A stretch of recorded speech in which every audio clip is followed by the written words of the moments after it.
hope you're all well. Thank you for coming out again today on this kind of beautiful Saturday. So we've got a few speakers. I'm just going to get straight into it. I don't want to waste anyone's time. So first of all, we've got the one, the only, the legend, Adam Johannes from Cardiff Stop the War, coming to talk to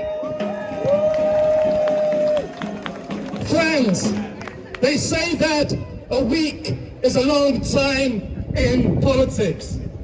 48 hours ago, when I went to sleep, there were Tory MPs in North Wales, South Wales, Mid Wales, West Wales. When I woke up yesterday, Wales was a Tory-free zone. That is the good news. But the bad news is we replaced a government of the rich that put suits of 3 million people on food banks, that supported the war on Gaza, a party of war, austerity and racism, with another party of war and austerity and racism. We replaced Tweedledum with Tweedledee. We now have that spineless, formless man from Mars who's been the so-called leader of the so-called opposition in this country, the wooden knight, Sir Keir Starmer, is now the Prime Minister of this country. This is a man who, when he was asked, does Israel have the right to starve a civilian population, to cut off all water, all electricity, all fuel, all medicine, so over 2 million people, half of the children, most of them refugees, he said, yes, Israel does have that right.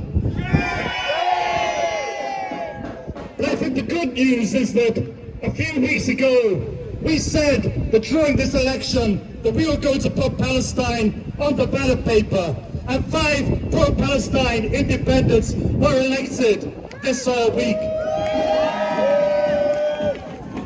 And we know that all over the country, the smaller centre-left parties are breathing down the neck of the Labour Party. So even though they won a landslide, not only that would mean a strong and stable government, but actually I think we're in for great volatility ahead, volcanoes and social explosions. So this is going to be a very rocky ride, and we need to make it a rocky ride for this government from day one, or maybe this is day 2. But I think the other bad news is, across Wales, in 13 seats, the Reform Party, the racist hard-right Reform Party, came second, and came closer than we would like in Connectly, to winning seats. But this should not be a council of despair. One of the first political organizations I was involved in was the Anti-Nazi League. And the anti-racist and anti-fascist movement in the past has seen off the far right and the hard right. The National Front, its back was broken. The British National Party used to have councillors and MPs, but they were wiped out electorally. So if we build a united front and offer a positive alternative, we can smash reform and make sure that they don't win any seats in our Senate. And that's what we need to do. Now, I just wanted to say one last thing. It's clear that we are at a crisis and a crossroads in politics on this island. And we have to bring some very fundamental and simple ideas to the fore. Ideas such as, if somebody is working 40 hours a week, that person should not be in poverty, should not struggle to pay the bills, should not struggle to put rent on the table. A £15 minimum wage is not a radical idea. It is a matter of basic justice.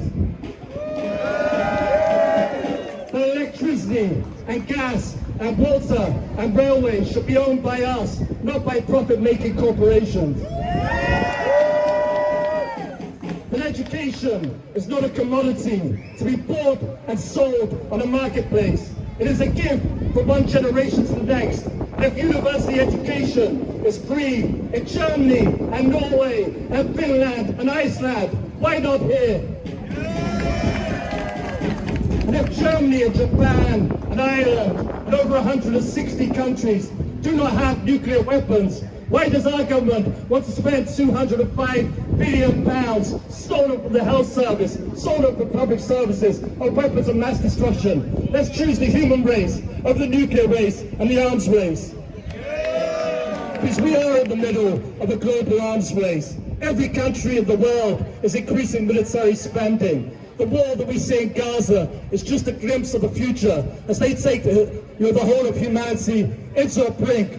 But the good news is we're standing up and we're fighting back. And I think, when we think about the vote, we didn't get the right to vote by voting for it. If we look at the Chartists in 1839 in Newport, they rose up in an armed insurrection for democracy.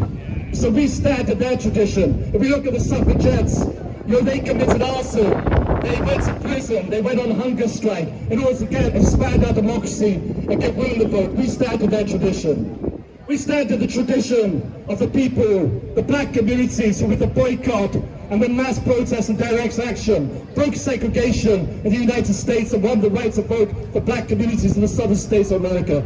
We stand in the tradition of the people who rose up in the townships and workplaces of South Africa and broke white supremacy, broke white minority rule. If they hadn't taken action, if they hadn't built a mass movement, we might just remember Martin Luther King and Malcolm X and Rosa Parks as a forgotten footnote in history. We might just remember Nelson Mandela as someone who languished in prison and died in prison the rest of his life. But these people built a movement, they changed history, they changed society. That's what we're trying to do now, to build a Palestine that is free from racism, from the river to the sea. So this is a movement, I think, of the young. It's a movement of idealism. It's a movement of the hopeful.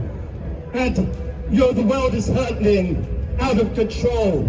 And I think unless we take action, there might not even be a world, at least not one worth living in. So let's continue to take action. Let's keep on coming out on the streets until we bring down not only the regime of Rishi Sunak, but we bring down the regime of Keir Starmer and start building a government that's fit for human beings, a society that's fit for human beings. Thank you, everybody, on behalf of Palestine and the Coalition. We'll see you on the street.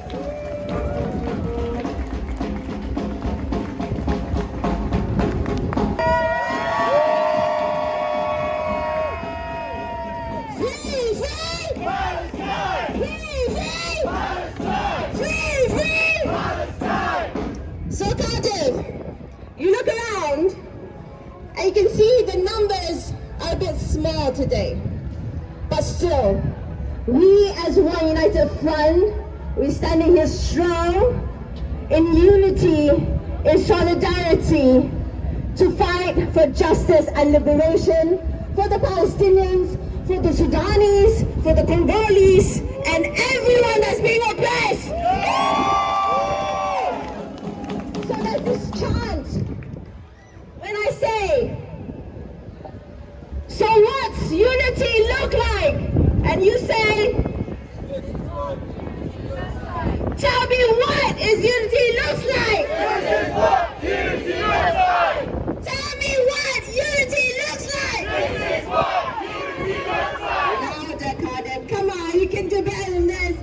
Tell me what unity looks like. This is what unity looks like. Tell me what unity looks like. This is what unity looks like. Tell me what solidarity looks like. This is what solidarity looks like. Tell me what solidarity looks like. This is what solidarity looks like. Tell me what community looks like. This is what unity looks like. Tell me what community looks like. This is what community looks like. Tell me what strength looks like.